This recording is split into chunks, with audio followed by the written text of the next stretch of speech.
8h, 11h, prenons l'air sur la première.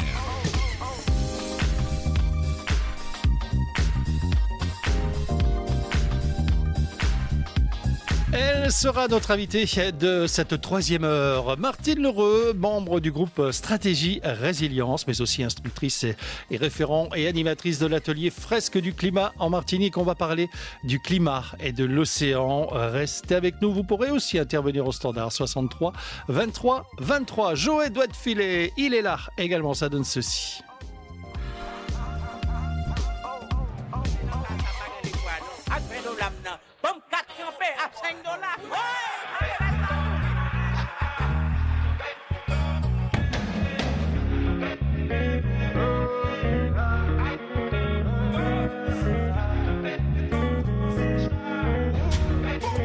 Ça vient dans crétin, y a pas de magie. On vient, on prend tout comme ça, y a pas de gâchis. Pas de semblant, full baby dans 4 matiques. Elle habite solo et ça c'est fantastique, ça c'est méchant. Y'a les baby, c'est large et c'est crazy. J'ai ton épaule, dis-moi tell me. Si je t'ai poussé, money pay me. Yo Judas, précis comme le sable d'un Yakuza. Si tu marches with me babe, c'est tout droit. Ta carte est plaque, disons alléluia. Da, da, da. Yo Judas, précis comme le sable d'un Yakuza. Si tu marches with me babe, c'est tout droit. Ta carte est plaque, disons alléluia. Da, da, da. Baby j'ai le tal, vini. Da, da, da. Vini, vini, pas timide. Da, da, da. Drive en Lamborghini. Da, da, da. Chérie nous sous sa campé. Da, da, da. Bamele, bamele. Ah, da, da. Full BBL, baby. Bamele, ah na na. Chérie nous sous sa campé, j'ai des vents chanter, j'ai cabis à plus les compter. Je remercie Dieu parce qu'on a la santé. Je monte pas baby sinon y'aura trop de débat. Allez, trop talent. Depuis le vent de rose, il y a trop talent. Le semaine m'a dit je t'aime mais c'est trop marrant. Cette bitch m'a dit je t'aime mais c'est trop marrant. Mais c'est trop marrant. Yo Judas, précis comme le sable d'un Yakuza. Si tu marches with me babe c'est tout droit. La carte est black disons alléluia. La la la. Yo Judas, précis comme le sable d'un Yakuza. Si tu marches with me babe c'est tout droit. La carte est black disons alléluia. La la la. Baby j'ai le temps fini. La la la. Vini vini pas timide. La la la. Drive en Lamborghini. La la la. Chérie nous sous sa campé. La la la. Bamele bamele. Ah la la. BBL, baby. Bamele, bamele. Chérie nous sous sa campé. Baby j'ai le temps vini. Vini vini pas timide. Drive en Lamborghini. Chérie nous sous sa campé. Bamele, bamele. Full BBL, baby. Bamele, bamele. Chérie nous sous sa campé.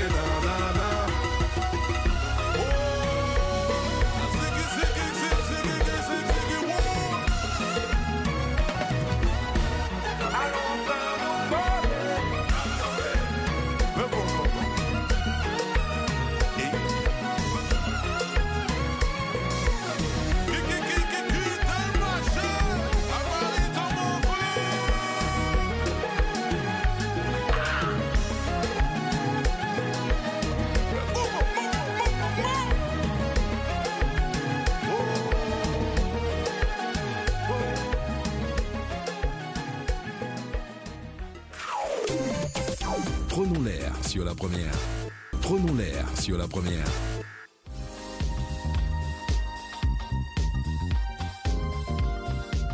Et c'était Beyoncé, juste auparavant. Merci de nous écouter. On est ensemble jusqu'à 11h. Et je vous le disais, notre invité de cette dernière heure, c'est Martine Lheureux. Bonjour Martine, ça me fait plaisir. Pascal, moi aussi, ça me fait très très plaisir. Bonjour à toutes et à tous. De se retrouver. Et puis très bonne année. Merci beaucoup. Alors Martine Lheureux, si vous ne la connaissez pas, cette dame, elle est membre du groupe Stratégie Résilience. Ouais. Elle est aussi instructrice, référent et animatrice de l'atelier Fresques du climat en Martinique. On va en parler, bien évidemment. Petit rappel, elle est sur la fresque du climat. C'est un atelier scientifique, collaboratif et créatif conçu pour sensibiliser de façon ludique, je dois dire, aux réalités du changement climatique. Voilà, donc tu as fait pas mal les classes, pas mal de choses comme ça. Oui, et puis surtout des adultes, des entreprises, pas assez d'élus, mais je ne désespère pas. Ça va venir. Ça va venir. Ça va venir, Martine, il n'y a pas de problème. On va parler aujourd'hui du climat et océan, parce que c'est un peu d'actualité. C'est malheureusement, la planète se réchauffe, on le sait. Juste avant de démarrer, un engagement tel que le tien, c'est pas anodin. Écoute, c'est l'amour de la nature, c'est l'amour de passer aux autres aussi des connaissances parfois complexes, mais de les passer de manière simple. Et c'est aussi beaucoup d'engagement, donc beaucoup d'engagement à se tenir informé, parce que ces sujets-là, ils sont travaillés au quotidien par les scientifiques, donc il faut faire beaucoup de veille, donc se tenir informé mondialement et localement, et puis beaucoup d'implications. Et heureusement, je ne suis pas toute seule, parce qu'il y a des personnes autour de moi qui m'accompagnent à faire tout ça. Oui. Comment tu juges le niveau d'information grand public ici sur le climat ? Moi, je connais la réponse, personnellement. Je pense que nous sommes toujours dans un déni collectif concernant le climat. Et c'est bien dommage parce que les choses s'accélèrent. Elles sont en train de se détériorer au fur et à mesure, de se détériorer et à la fois lentement et à la fois brusquement. Mais peut-être que chez nous, on connaît moins cet épisode brusque pour l'instant en Martinique, et c'est plutôt des épisodes qui se détériorent au fur et à mesure, tant avec la chaleur qu'avec le niveau d'eau, etc.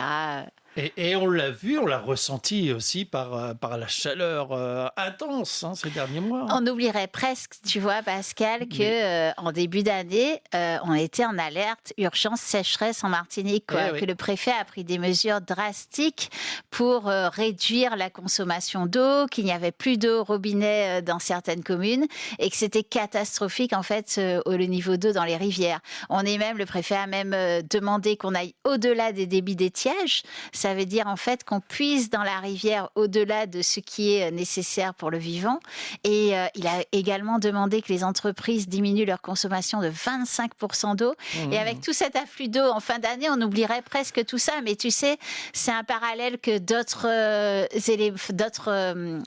lieux sur la planète ont connu. Si on prend par exemple l'Espagne, avec Barcelone qui était en état d'urgence sécheresse, et quelques mois plus tard, les énormes inondations en Catalogne, tu vois, c'est cette succession, et puis cette théorie du boxeur, des choses qui arrivent coup sur coup, comme on a pu le voir, par exemple, avec tous les cyclones qui sont arrivés, les 2 cyclones qui ont traversé Floride, Cuba qui a été traversé par 2 cyclones, 2 tremblements de terre, et des grandes ondes tropicales en moins d'un mois d'intervalle, tout ça, quoi. Donc, c'est des choses qui, au fur et à mesure, fragilisent tout ce qu'on a pu mettre en place, toute notre vie quotidienne, toutes les cultures, toute notre manière de réaliser notre vie, à la fois personnellement, mais à la fois dans les métiers, parce que l'économie elle-même est depuis un moment fragilisée et secouée par tout cet ensemble de choses. Et lorsqu'on voit par exemple l'augmentation des prix, c'est aussi en partie pour ça. Oui, d'ailleurs, on va en parler. Tu as des infos à nous apporter là-dessus. Quelles sont les menaces qui pèsent directement sur la Martinique, Martine ? Sur la Martinique, ça va être montée des eaux, bien sûr. Mais alors, je vais te dire, ce qui pèse le plus au quotidien, en dehors de la montée des eaux qui, elle, c'est quotidien, c'est le dérèglement du cycle de l'eau. C'est-à-dire que les océans sont plus chauds, l'atmosphère est plus chaude, donc il y a plus d'évaporation au niveau des océans, et du coup, notre air, il se charge plus en eau. Ce qui fait que quand il va avoir tendance à pleuvoir, il va souvent avoir tendance à pleuvoir plus fort, plus dru et souvent plus localisé. Donc les pluies sont plus intenses. Donc l'eau va monter plus vite. Donc, voilà. Parallèlement à ça, quand c'est couplé à l'artificialisation de plus en plus forte de notre ville, de nos communes, de tous les réseaux urbains qu'on a construits, eh bien, ça crée des inondations très fortes. Et on sait que l'eau est en cycle, on boit du pipi de dinosaure. Petite réflexion rigolote. Et bien, parallèlement, les cycles de sécheresse sont de plus en plus intenses. Et nous, comme quasiment tous les territoires de la planète, on connaît les deux phénomènes, à la fois des pluies très très fortes et des sécheresses intenses. Ce qu'il faut voir, c'est que nos infrastructures ne sont pas dimensionnées pour accueillir autant d'eau. Ouais, donc elles sont fragilisées. On n'est pas adapté pour ça. Donc les infrastructures sont fragilisées, ça peut être les routes, ça peut être les maisons, etc. Et que ce soit trop d'eau, que ce soit trop sec, c'est fragilisé. Nos installations d'eau qui nous livrent l'eau potable, que ce soit en sécheresse et que ce soit en trop plein d'eau, sont aussi fragilisées. Donc tu vois, des installations cruciales qui font fonctionner toute l'économie avec le port, l'aéroport, etc., eh bien, sont fragilisées par ce trop d'eau et ce pas assez d'eau qui se succèdent, mais à des rythmes qui sont différents qu'habituellement. Et donc, quand on dit à des rythmes qui sont différents qu'habituellement, le vivant, il s'en sort moins bien. Et du coup, un des premiers impacts chez nous les plus forts, c'est sur l'agriculture, où il y a certaines cultures qui ont du mal à sortir de terre, ou alors qui ne sortent plus, ou alors qui sortent une année sur deux. On le voit avec, je ne sais pas si vous avez acheté 1 kilo d'igname, par exemple, ces derniers temps, vous voyez qu'il est beaucoup plus cher. Et vous vous dites, mais c'est pas possible ça, pourquoi les agriculteurs ont augmenté? Pourtant, c'est pas la guerre en Ukraine. Ben non, c'est pas la guerre en Ukraine, c'est juste le fait que c'est beaucoup plus difficile à sortir et ça met beaucoup plus de temps. Je crois que c'était 3 mois de plus. Et quand ça sort, tout ne sort pas. Et donc, leurs difficultés sont énormes. On le voit sur les tomates, on le voit sur les laitues, mais ça fait un moment qu'on le constate sur les tomates et sur les laitues. Et on le voit sur plein de maraîchages que l'on sort habituellement chez nous et qui ont des difficultés. Dernièrement, je parlais avec des apiculteurs, avec ceux qui élèvent les abeilles pour le miel. Eh bien, il n'y avait plus de fleurs. Cette année n'a pas été assez fleurie pour les abeilles et donc elles n'ont pas trouvé assez à manger. Ils ont été obligés de nourrir les abeilles. Il y a même un apiculteur qui me disait qu'il était obligé de laisser pousser les lianes dans son terrain pour avoir des fleurs. Non, mais parce que les fleurs ne sortent plus au même endroit, elles ne sont plus dimensionnées pareil. Elles ressentent directement l'impact de la chaleur et de la pluie. Chose que nous devrions ressentir aussi directement, mais on le ressent moins, c'est parce qu'une partie de notre population est quand même dans la clim à peu près 24 heures sur 24, entre dormir dans la clim, prendre sa voiture pour aller au travail dans la clim et arriver dans un bureau climatisé. Oui, on a une partie de la population qui se coupe de ça et qui se coupe de ces réalités-là et qui ne les prennent que très peu, quoi. Mais on a une bonne partie de notre population aussi qui est en souffrance parce que elle est sur des métiers où il commence à faire très chaud, où il y a des phénomènes de chaleur humide. Donc tu parlais des risques, la chaleur humide, ça c'est un risque très important, c'est un risque qu'on sait et c'est un risque qu'on appelle létal, c'est-à-dire que l'être humain peut en mourir. La chaleur humide, c'est quoi? C'est-à-dire que c'est ce qu'on connaît au quotidien chez nous. Je fais un effort, je vais transpirer. Quand je transpire, je mets une petite gouttelette d'eau, mon corps émet une petite gouttelette d'eau. Cette gouttelette d'eau, elle doit sécher et c'est ça qui va faire que mon corps se refroidit. D'accord? Si l'air est trop humide, en fait, cette gouttelette d'eau, elle va moins vite sécher. Et si mon effort est trop violent, mon corps, il va falloir qu'il soit refroidi assez rapidement.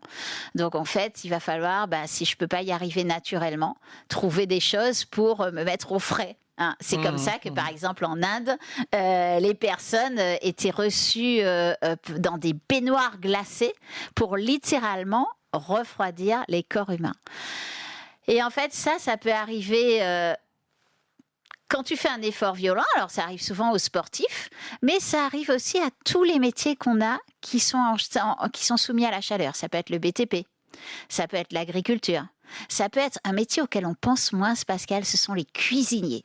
Et je suis sûre que s'il y en a qui nous écoutent, ils vont ressentir ce que je dis. Et ça, c'est vrai que dans les fourneaux des cuisiniers... Dans les fourneaux des cuisines, dans les cuisines collectives, où tu as à la fois tous les lave-vaisselle, tous les instruments qui tournent, qui sont hyper chauds, et où dehors, il fait très très chaud, couplé à cette chaleur, eh bien en fait, il faut savoir que on ne le ressent pas tout de suite parce que nous, ce qu'on veut, humain, c'est aller jusqu'au bout de notre tâche. On est en général consciencieux. et on a l'amour du travail bien fait.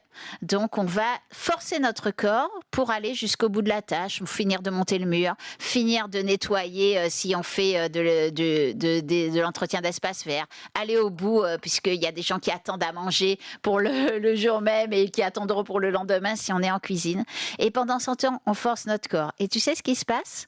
Au fur et à mesure, les fonctions rénales, on les détériore. Au fur et à mesure, alors ça commence par des petites insuffisances rénales et ça finit par la dialyse.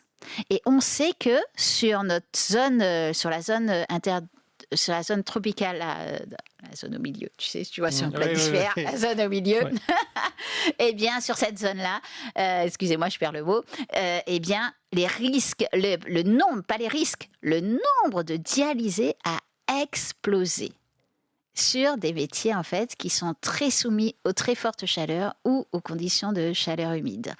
Et donc ça, c'est quelque chose dont absolument le droit du travail doit s'emparer, dont les syndicats doivent s'emparer, dont chacun d'entre nous doit s'emparer aussi, parce que lorsque peut-être qu'on a des prestataires qu'on va faire travailler aussi, peut-être que nous-mêmes on va faire des choses, des éléments, et je suis sûre que, tu sais, un jour j'ai rencontré sur un stand un agriculteur qui travaillait à Font-Saint-Denis. Ok, et donc on est parlé. C'est quelqu'un qui vit quasiment sur son terrain, donc il vit vraiment en connexion avec les éléments. Et on en est venu. Il m'a de me poser la même question que toi. Quels sont les risques pour la Martinique ? Et on est venu à la chaleur humide. Et en fait, avec ses propres mots, il m'a expliqué comment lui ressentait depuis un moment ce phénomène-là, c'est-à-dire cette condensation très forte et couplée à la chaleur, où en fait il me disait, c'est rigolo, il m'a employé l'expression, moi je me mets au ralenti, je fonctionne comme une tortue. Et c'est vrai que c'est quelqu'un qui est très à l'écoute parce que notre corps dans ces cas-là fonctionne vraiment au ralenti. Et on va être moins précis dans les gestes, on va être moins rapide. Mais c'est pas de notre faute en fait, c'est juste physiologique, c'est juste l'être humain qui est comme ça, tu vois. On va tirer sur toutes nos fonctions vitales en dépensant beaucoup plus d'énergie pour faire exactement la même chose, mais avec un risque décuplé d'accident ou de problème, quoi. Donc c'est pour ça qu'on ne peut pas se couper de tout ça, parce que c'est des choses qu'on voit déjà. C'est un peu c'est la boule de neige qui roule, quoi, qui grossit. Notre invité, Martine Leroux, elle est membre du groupe Stratégie Résilience, la fresque du climat également, dont elle anime. 2 millions de participants, Pascal. On vient de passer les 2 millions de participants à cet atelier.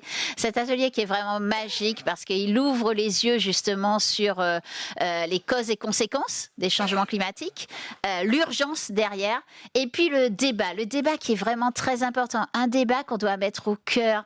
Et tant qu'il n'y a pas prise de conscience, il ne peut pas y avoir vraiment un débat. Et ça, c'est ce sur quoi on insiste. Les solutions à tout ça, alors il y en a où il n'y en a pas, mais il y en a où il y en a. Il y a des choses que l'on peut faire. Okay, il y a des choses, quand je dis il y en a où il n'y en a pas, parce qu'il y a des choses qui sont déjà enclenchées et qui vont s'aggraver, on le sait.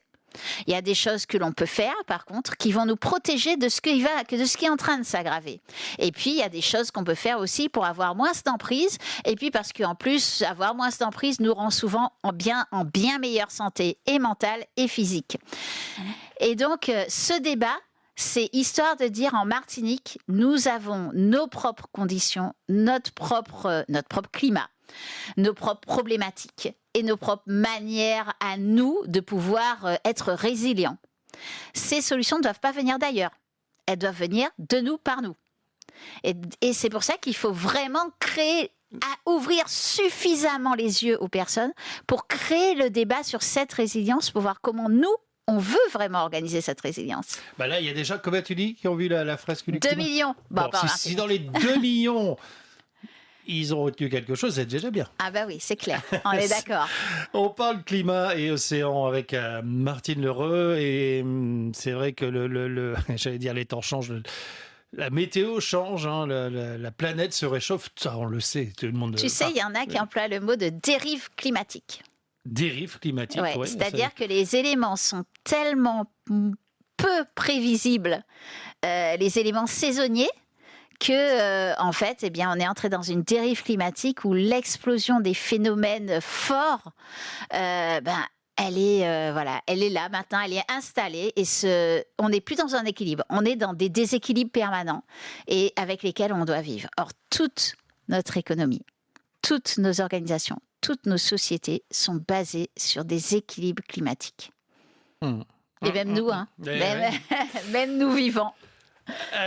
Pour revenir sur les océans et l'impact, il y a 4 outils pour découvrir l'océan et l'impact. Il y a la fresque Océane, Oui, on a la marche Océane, oui, on a les conférences L'océan au cœur, l'océan au tambour, oui. et puis on a la fresque du climat, justement, Exactement. avec ces 4 outils. Il y a peut-être des dates intéressantes là très Ouais, prochainement. je vais Alors, la fresque Océane, je vais juste préciser, donc c'est sur le même principe que la fresque du climat. Donc, c'est un atelier collaboratif où on va découvrir en systématique ce qu'est l'océan et ce qu'il nous apporte et quels sont les dangers qui les menacent. Donc, d'abord, on va découvrir ensemble ce que nous apporte l'océan. Ensuite, qui vit dans l'océan, la biodiversité de notre océan, comment elle est menacée.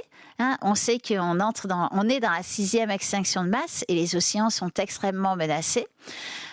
Ensuite, ce qui les menace en premier directement, c'est quand même la pêche, donc la surpêche. Donc, on va entrer dans le 3e lot qui va être la pêche. On va voir en fait comment principalement on pêche les poissons dans le monde et en Martinique et quels sont les impacts, quelles sont les pollutions générées derrière, quelles sont les problématiques même sur les humains générées derrière. Et quel est l'impact sur la biodiversité. Ensuite, on regarde quelles sont toutes les industries maritimes, parce que tu sais, il n'y a pas que la pêche. D'ailleurs, sur la pêche, je rappelle quand même que 90% des poissons qu'on mange, c'est du poisson importé, enfin des produits de la mer que l'on mange en Martinique, comme quasiment partout sur la planète, c'est de l'import. Et en plus, on diversifie très, très, très peu. Alors qu'on a nos marins pêcheurs qui se lèvent très tôt, qui font donc exactement. On essaie de les promouvoir sur la première chaque matin, mais c'est vrai. C'est clair qu'il faut un travail formidable. Il faut aller chez eux, il faut encourager leur travail, et puis il faut arrêter. Comme je disais tout à l'heure pour l'agriculteur, c'est normal que le poisson augmente. C'est normal que le prix du poisson augmente. Déjà, il y a de moins en moins quand même de poissons dans la mer. Il faut aller le chercher de plus en plus loin. Il faut aller le chercher de plus en plus loin. Pour aller le chercher de plus en plus loin et de plus en plus profond, il faut de l'essence. Et il faut des moyens derrière. Donc en fait, derrière, c'est du travail humain et ça reste en fait, notre pêche quand même reste à taille humaine, même si effectivement elle n'est pas parfaite, mais il n'y a rien qui est parfait. Maintenant, elle est quand même à taille humaine et on peut aider nos pêcheurs déjà à faire mieux. Et puis, pour les aider à faire mieux, il faut déjà acheter chez eux. Ça, c'est la première chose. C'est comme pour les agriculteurs, pour les aider à faire mieux, il faut acheter chez eux, les encourager ceux qui ont la pêche avec le moins d'emprise possible, la plus respectueuse possible, et puis qui nourrissent en fait quelques familles. Parce que c'est ça, normalement, un pêcheur, il nourrit quelques familles. C'est ça. On les salue d'ailleurs, nos amis pêcheurs. On les salue. Donc voilà. Ensuite, on va parler de toutes les autres industries maritimes. Donc il y a tout ce qu'on va aller chercher en mer, les matières premières, le pétrole. 1/3 du pétrole vient de la mer. Il y a tout le commerce, 90% de nos marchandises, de ce qui vient en Martinique, mais comme quasiment partout ailleurs, vient de la mer. Je vais te dire quelque chose qui va peut-être...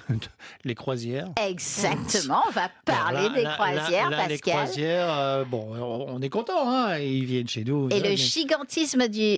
il faudrait se demander pourquoi est-ce qu'on est content. Ouais. Non, mais c'est vrai. À toute chose, en fait, je crois qu'il faut ouvrir l'esprit critique.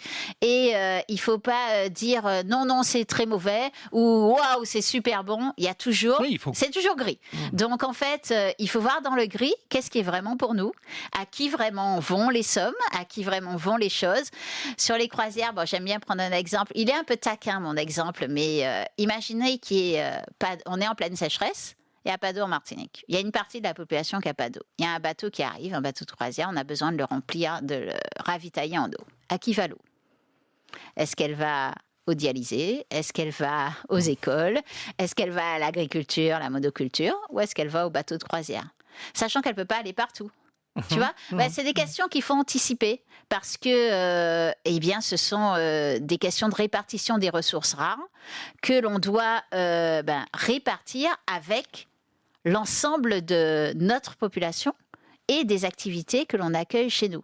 Par exemple, Sainte-Lucie a fait un choix très clair, il a annoncé, il a dit « je privilégie le tourisme, je donne mon eau aux touristes ».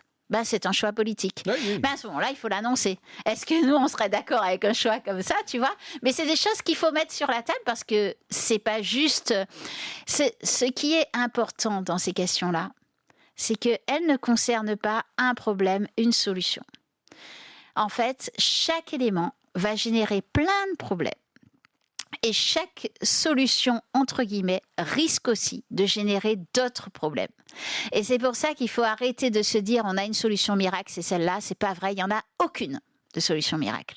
Par contre, ce qui est important, encore une fois, c'est de voir le problème en face, de voir la quantité des problèmes qui génèrent à côté et de voir ce qu'on peut faire et ce qu'on accepte comme dégâts, ce qu'on n'accepte pas, ce qu'on n'accepte plus, ce à quoi on renonce. Enfin bref, tous ces éléments qui sont des éléments de société, des éléments, des débats auxquels on a le droit de réfléchir tous ensemble. Sinon, qu'est-ce qui se passe si on n'y réfléchit pas tous ensemble, Pascal ? C'est l'aggravation des risques, des inégalités. C'est l'aggravation de ce qui se passe déjà.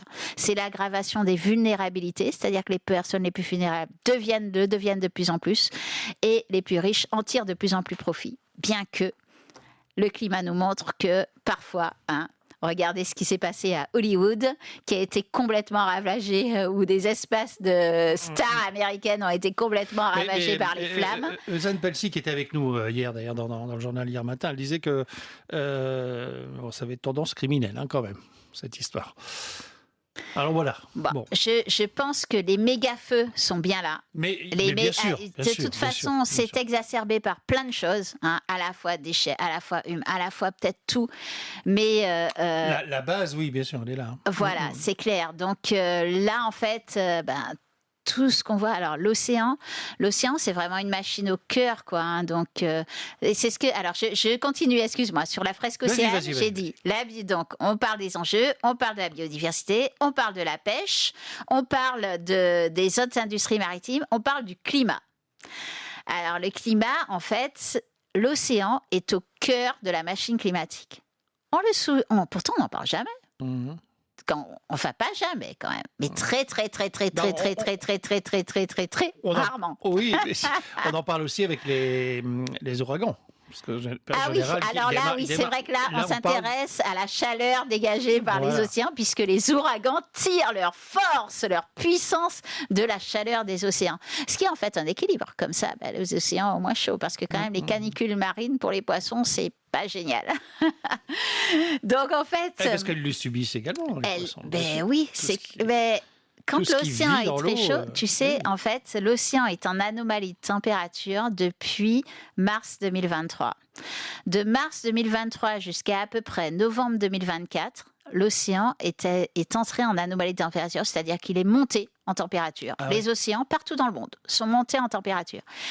Et les scientifiques, jusqu'à maintenant, ne posent pas une explication très claire sur le pourquoi les océans sont montés en température de cette façon-là. Alors bien sûr, il y a eu d'abord El Niño, mais le problème c'est que ça a continué après El Niño. Donc il n'y a pas de réponse. Alors c'est pas qu'on ne sait pas, il y a plusieurs hypothèses sur la table, mais on sait que, si tu veux, ça s'est accéléré et n'arrive pas à s'expliquer pourquoi. Quel a été le déclencheur de ces accélérations, de cette accélération en termes de température ? Donc, bien sûr, les recherches sont en cours, mais c'est quand même un signal fort comme quoi les éléments sont en train de s'accélérer.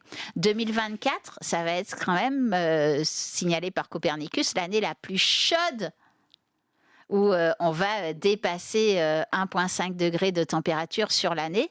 Et donc, on sait que, les éléments s'affolent. Le fait que l'océan s'affole en termes de climat, c'est très problématique. Parce que c'est une machine qui permet de réguler le climat. Si tu veux, l'océan, à travers tous ses courants, il prend la chaleur, on va le dire très simplement et de manière très imagée, il va prendre la chaleur et il va la répartir différemment sur la planète. Tu vois ? D'accord. Bon, quand il dysfonctionne, c'est-à-dire que quand il absorbe trop de CO2, par exemple, trop de carbone, il s'acidifie, on dit. Quand il devient trop chaud, quand il est aussi trop pollué, il y a tous ces éléments-là font que son fonctionnement va être différent. Il va trouver de nouveaux équilibres. J'essaie de le dire simplement parce que franchement, c'est très complexe les éléments de l'océan. Mais ça, si vous voulez, il y a comme, par exemple, on peut prendre l'exemple du tapis roulant là. Je pense que quelques personnes ont cette image dans la tête, le jet stream, le Gulf Stream, une sorte de tapis roulant océanique, de courant océanique qui traverse et qui permet justement de réguler le climat, de réguler la température. Et quand ces courants diminuent, ils s'affaissent un peu, c'est-à-dire qu'ils sont moins forts, eh bien, tout est réparti différemment. Et du coup, tout est réparti différemment. Et ce qu'il faut voir, c'est que ces courants sont reliés aux courants atmosphériques.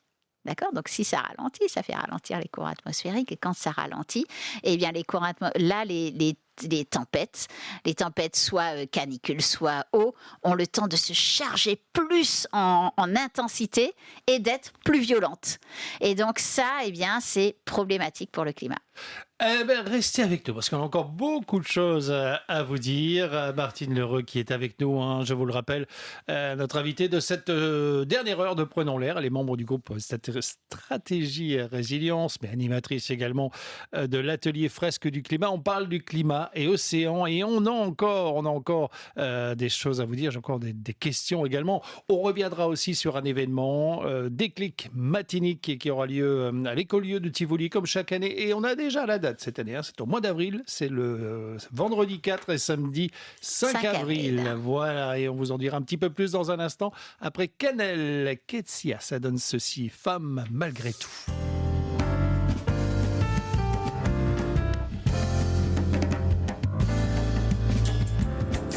J'ouvre les yeux et me réveille doucement.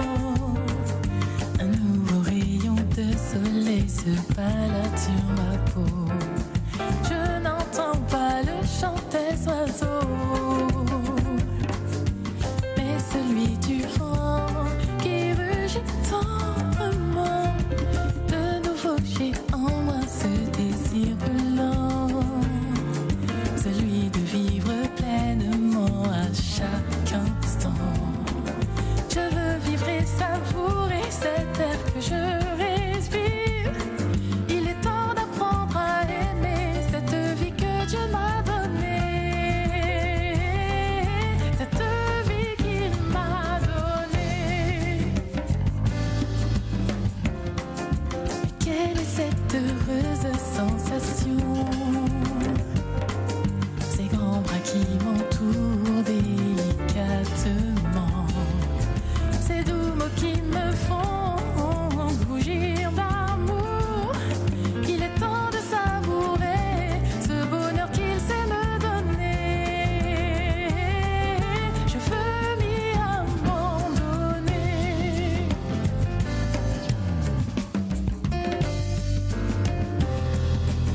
Envers et contre tout, je suis femme malgré tout. Parfois je suis à bout, mais je poursuis ma route.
Foot, femme folle, les femmes faites en fait fait fausse pour fort.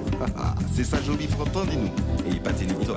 Il y a des raisons pas fausses, ça fout de vrai, c'est comme ça y est, femme. C'est pas si faux ou folle, c'est où qu'à mène, en vérité. Femme, pas qu'il te dit ou c'est un mal femme ou bien un poteau mi-temps. Ou pas besoin de graines pour botter courage ou à tes mains. Ou pas besoin de graines pour récolter ça aussi mal. Mal femme, mais est-ce si mal d'être une femme? Et puis, ou pas poteau mi-temps. Si on en mi-temps, c'est d'avoir ou prendre ou vent. Signé, pas garder derrière, c'est tout vent ou calme. Et puis ça fait potoa, ou pas sous ça, pour tu les faire au en place, considérer où t'es pris à dans le nas. Ou pas qu'on y a rien à foutre, de ces montagnes la photo, la paix en fois pour toutes. Ça y dit, ça y fait, pas quitter yo quoi, ça y dit vrai.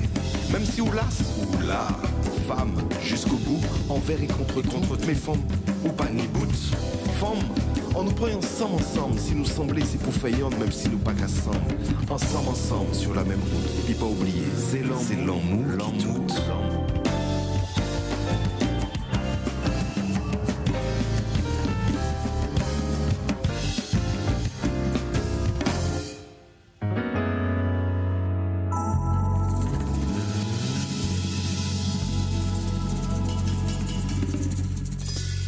Prenons l'air avec Pascal Labois.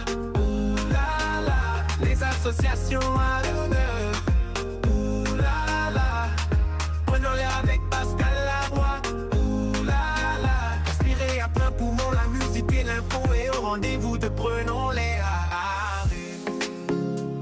Eh oui, ça se passe comme ça. Le samedi, j'allais dire le dimanche, le samedi, 8h, 11h. Martine Leroux est notre invitée, elle est membre du groupe Stratégie Résilience. On parle justement du climat, des océans, enfin de l'océan en général. Lorsqu'on dit climat, c'est l'océan en général. Elle nous a parlé de la fresque Océane il y a un instant. Il y a aussi une marche Océane. Oui, c'est une marche qui permet de découvrir des abysses jusqu'à la surface. Donc en fait, on fait une grande plongée dans les océans et avec des éléments racontés, des éléments comptés, des éléments ressentis. On fait vivre aux personnes, aux participants, justement cette plongée magnifique dans les océans pour s'apercevoir de ce qu'on ne voit pas, en D'accord. fait. Parce que tu sais que 12 personnes sont déjà allées sur la Lune, mais que moins de 10 personnes sont déjà allées au point le plus profond de l'océan. C'est vraiment l'océan, c'est un espace très méconnu. On veut le détruire alors qu'on ne le connaît pas assez. Hein. Il y a à peu près 300 000 espèces qui, hors virus et bactéries, etc., et espèces unicellulaires, qui ont été répertoriées, alors qu'on pense qu'il y en a peut-être près de 10 millions. Ouais, tu vois, parce que j'ai vu un reportage il n'y a pas très longtemps justement là-dessus, et il y a même des énormes poissons certainement qui existent depuis exact. et au plus profond, hein, je sais pas. Dans les abysses. Mais qu'on ne peut pas malheureusement, mais il paraît que c'est un truc de fou. Hein. Qui sont magnifiques, qui sont magiques. On a quelques rares clichés. Des choses qui remontent d'il y a des milliards d'années. Hein, exactement. Le temps des dinosaures. Hein, le temps des dinosaures. Ils sont encore là, les fonds dans les profondeurs marines. Ils sont encore là et tu vois, on veut, par exemple, avec le deep sea mining, je ne sais pas si c'est quelque chose dont tu as déjà entendu parler. En fait, c'est quoi on se dit qu'on a des métaux au fond de l'océan, des métaux pour faire, par exemple, des voitures électriques, hein, au hasard, mais pas que. Mais bon, bref, hein, ce style de métaux-là. Et que, tiens, il y a des nodules métalliques, des nodules tout au fond de l'océan qu'on irait bien aller prendre et défoncer l'océan pour... Alors, si tu veux, tu place-toi dans un espace où, en fait, tu es dans les profondeurs, tu es dans le noir complet. C'est des animaux qui vivent là dans leur sérénité à eux, mais qui bougent. Hein. Nous, on pense que c'est une sérénité, mais c'est des espaces qui bougent à leur rythme. Et soudain, on leur met des lumières énormes, des bruits intenses, et pour tout détruire, pour aller chercher des choses qui sont très, très faibles. Hein. C'est une très faible teneur en métaux. Et puis, c'est 1 millimètre par millier d'années. C'est quelque chose que la nature met tellement, tellement, tellement de temps à construire. Et pourquoi faire derrière ? En fait, je trouve que c'est une question qu'on ne se pose pas assez. Pourquoi est-ce qu'on fait tout ça? Pourquoi est-ce qu'on détruit les océans? Pourquoi est-ce qu'on compte l'océan comme ça? La pêche, on va plus de 37% des stocks mondiaux, comment dire? Déjà, quand on parle de ce qui vit à l'intérieur de l'océan, quand on le compte, on ne parle pas des poissons et de leur beauté, on parle des stocks halieutiques, des réserves halieutiques, c'est-à-dire des réserves de nourriture en gros, des réserves de nourriture alimentaire pour les humains. Eh bien, plus de 36% des produits de la mer sont pêchés au-delà de leur capacité à se régénérer. Plus d'un tiers. D'accord. Plus de 57% sont exploités à leur niveau durable maximal. Qu'est-ce que ça veut dire, ça? Ça veut dire que nous, scientifiques, à un moment donné, nos scientifiques ont établi que le niveau de reproduction pour se reproduire, c'est de temps. On fait des calculs, etc. Et on se dit, là, c'est le niveau durable maximal. Et du coup, on y va. On enlève tout jusqu'à ce qu'on atteigne ce niveau-là. Non, mais tu vois que c'est 2 tiers. C'est énorme. C'est énorme. Ouais, et en fait, on mange beaucoup trop de poissons. Il y a beaucoup trop de gaspillage derrière. Et puis, le poisson aussi, les sardines, les pauvres sardines. Tu sais comment on les appelle, les sardines? On les appelle des poissons de fourrage. Parce qu'en fait, on les broie pour les utiliser pour faire des croquettes derrière. Je crois qu'on et puis on est dans le gigantisme. On est dans des chalutiers de plus en plus énorme qui... attends, j'ai le chiffre là, je sais le chiffre, je vais te dire le chiffre des poissons, c'est pas quelque chose que je retiens par cœur, mais chaque seconde, ce sont plus de 5400 kilos pêchés. Chaque seconde. Par seconde. Par seconde. Ça fait entre 31 000 et 86 000 poissons pêchés chaque seconde. Tu te rends compte? Non, mais c'est quelque chose... Mais pourquoi, en fait? C'est pour l'argent, en fait. C'est pour faire tourner la machine économique, toute la machine économique qu'il y a derrière l'agroalimentaire. Et derrière, sur les bateaux, il faut savoir que les poissons, ils souffrent. Il y a peu de temps, il n'y a pas longtemps, où on est conscient de ça, de cette souffrance des poissons, que le poisson est un animal qui ressent la souffrance. Et ça, pour nous, c'était pas important, quoi. On sort un poisson de l'eau, peu importe, on peut le laisser souffrir, une langouste, etc. Vous voyez, quand on donne des langoustes on se dit, c'est chouette, elle est encore vivante dans l'air. Elle est juste en train d'agoniser. Donc là aussi, il faut se rendre compte de tout ça. Et tout ça, en fait, c'est pas spécialement bon non plus de manger tout ça, quoi. Je ne dis pas de ne pas manger. C'est pas ce que je dis, en fait. Mais on peut avoir un traitement... humain, un traitement plus adéquat. Où je sais pas, on pêche un poisson, on le tue et on le mange, mais on le fait pas souffrir. Enfin, je veux dire, ça viendra à l'idée de personne de laisser souffrir, tu vois. Donc voilà, c'est tout ça derrière où il faut que l'on s'interroge sur notre propre alimentation, ce que nous on met dans notre assiette, notre morue par exemple. Notre morue, on dit souvent que tu veux un plat local, tiens des acras de morue. La morue, ça n'a absolument rien de local. La morue, c'est du cabillaud, d'ailleurs. C'est des poissons d'eau froide. Il n'y a pas de morue en Martinique. Et elle arrive en Martinique sous plastique, séché et salé. Très salé.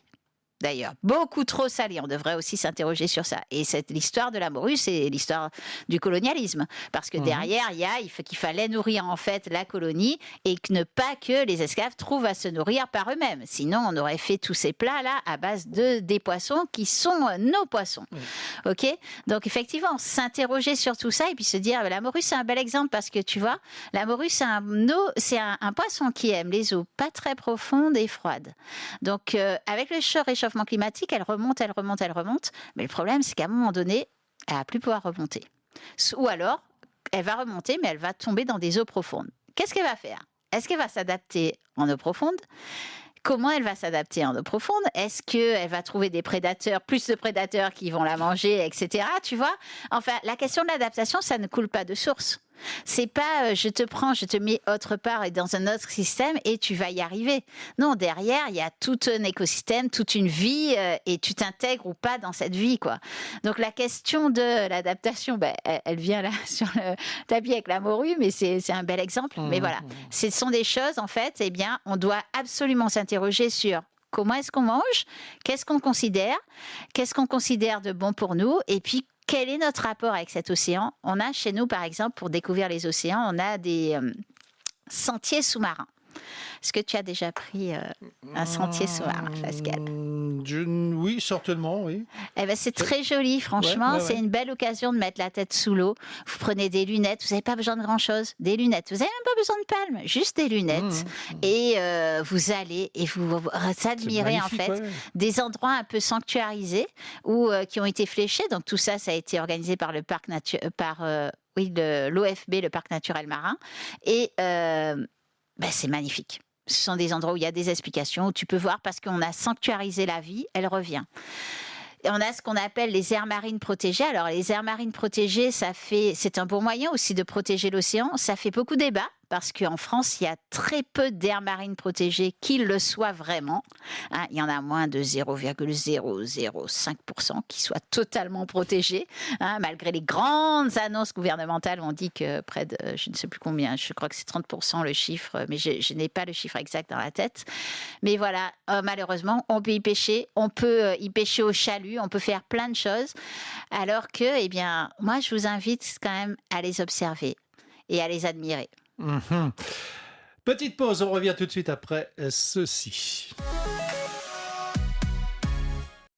Le samedi 20h-21h, c'est l'instant soul de Moonlight.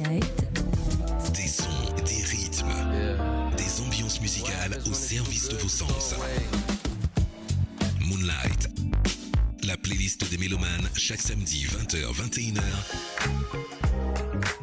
avec Michel sur la première.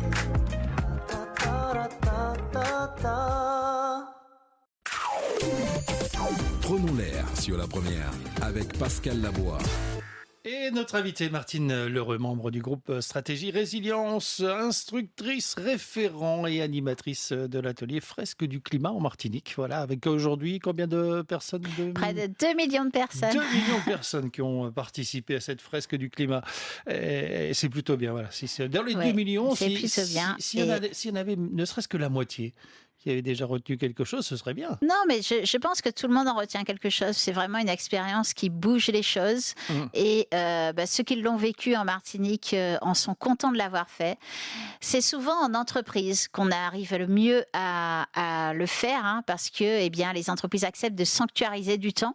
Il faut entre 3 et 4 heures pour vraiment prendre ce temps-là, y comprendre et derrière instaurer un bon débat et voir en fait quelle est la hauteur des pas. Éteindre la lumière ne va pas suffire. Il faut des choses drastiques et tout à l'heure on a parlé vie dans les océans, climat dans les océans. Donc un océan mort, ça fonctionne vachement moins bien qu'un océan vivant en termes de climat. L'océan, c'est vraiment une bombe climatique et derrière, si on n'y prend pas garde, elle se retournera très très vite contre nous. On va rester là, Martine. On pourra encore dire beaucoup de choses. Merci beaucoup d'être venu. Parce que pour tout dire et rien cacher à nos auditeurs, tu étais en vacances. Voilà, tu as dit, oui, je vais venir. En vacances chez nous, en fait, où j'ai admiré des points de l'océan que je voyais moins souvent. Merci à toi, et des points d'eau. Merci de m'avoir invité. On peut rappeler la date de la déclic? Oui, la déclic matinique avec au lieu de Tivoli. Donc, on mettra l'océan à l'honneur parce que c'est l'année de la mer, Pascal. Et donc, on mettra vraiment l'océan à l'honneur dans cette déclic. Donc 4 et 5 avril, ce sera l'écolieu de Tivoli qui sont notre partenaire depuis le début. Et vraiment, on vous attend nombreux. Donc le 4 avril, ce sera plutôt pour les professionnels et le 5 avril pour tout le monde. Donc vraiment, venez avec nous, mettre ces questions-là au cœur, sortir ensemble du déni et surtout faire en sorte qu'on se réapproprie à la fois notre espace et à la fois nos solutions. C'est vrai que c'est un lieu d'échange, de rencontres et on comprend mieux. C'est combien d'éditions là ce sera? Ce sera la 4e édition. On est trop fiers. Bon, j'y serai là. Super. On prépare ça pour être en direct ce 5 avril depuis la déclic matinique écolieu de Tivoli. Et puis le 4, vendredi 4, c'est pour les professionnels. Voilà. Et Parce que toutes les entreprises sont absolument concernées et par les océans et par le climat. Absolument. Et le 5 avril, pour tout le monde. Voilà, c'est gratuit. On rappelle. C'est complètement gratuit. Il y aura des activités en lien avec le low-tech, en lien avec les énergies, de tout ce que nous, on peut retrouver chez nous. Et c'est comment faire simple, comment faire mieux pour nous, pour notre santé, et puis se rendre plus heureux, en fait. Merci beaucoup, Martine Leroy. À bientôt, à très Merci, vite. Pascal, merci On se beaucoup. quitte avec Dux, Bois, Carnaval. C'est parti. Y'a pas de bien colis, y'a du bruit, c'est nous-mêmes qui a fait, maman est là. La personne qui a volé le téléphone à la salle de sport et puis de le ramener, s'il vous plaît. C'est carnaval là qui comme ça, ravi. Faut pas vendre dans les salles. C'est carnaval là qui comme ça, mamie. Quatre jours en l'ennuyage. C'est carnaval là qui comme ça, ravi. Faut pas vendre dans les salles. C'est carnaval là qui comme ça, mamie. Quatre jours en l'ennuyage. En passant par Château-Bœuf, yo dit pour raser. En passant par Château-Bœuf, j'attends le TCSP. Et j'ai rencontré Laetitia qui sortait du Manicou. Coucou Marvin, rentre à la maison. Ah bon, le TCSP nous prend pas cette terrasse. Ah bon, le TCSP, moi je des trois ou qu'est-ce qui fait bouger mon gros yo-yo? C'est Léa, Tata Léa. C'est carnaval là qui comme ça, ravi. Faut pas vendre dans les salles. C'est carnaval là qui comme ça, mamie. Quatre jours en l'ennuyage. Lo. Alors ceci veut dire doucement en anglais. Dans un table nous dit qu'on paie qui pas bien fort. Chaud. Tu sais même pas. Alors on m'a dit à l'oreillette que sur l'île Sœur il débute dans le vidé. Eh ben on va voir ça. Levez les mains, levez les mains, levez les mains, levez les mains, levez les mains, levez les mains, levez les mains. Young, D, 3. Elle s'appelle Wendy. Elle aime le doigt dans sa classe. Et le professeur a perdu sa feuille. Elle avait 17 et demi. Elle s'appelle Wendy.